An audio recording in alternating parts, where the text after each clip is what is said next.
कि हिंदुस्तान की सेक्युलर पार्टियां उन्हें मुसलमानों का वोट मिले, इसके लिए चौराहे पे उनको कहा जाए कि भाई आप नाच करो, तो ये कथक शुरू कर देंगे।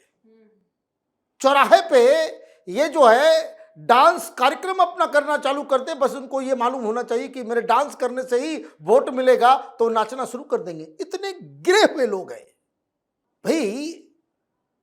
इनके पिताजी ने अयोध्या में गोली चलवा दी ना, किस लिए? मुसलमानों को खुश करने के लिए।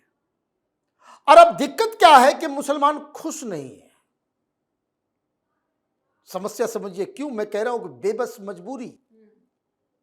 अब एक हसन साहब है, उन्होंने भी बहुत बड़ी बात कह दी।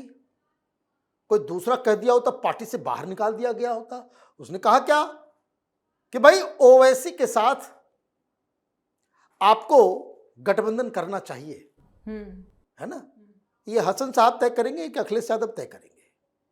अखिलेश यादव के लिए हसन साहब तय कर दे रहे हैं, पब्लिक में आकर के बयान दे रहे हैं। कठपुतली बन गए हैं अपनी पार्टी में। तो ये इसका मतलब ये है कि आपके ऊपर कोई लगाम ही नहीं है मुसलमानों के ऊपर। वो आपको नचाते हैं, आप नाचते हो। वो क्यों? हसन साहब के एक जानी दुश्मन है आजम खान।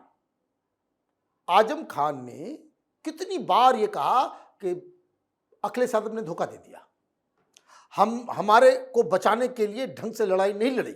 कितनी बार कह दिया, कहा ना। फिर भी आप सर झुका के, घुटने के बल आप उनसे मिलने गए और उनकी शर्तों पे आप मिले। अकेले आओगे,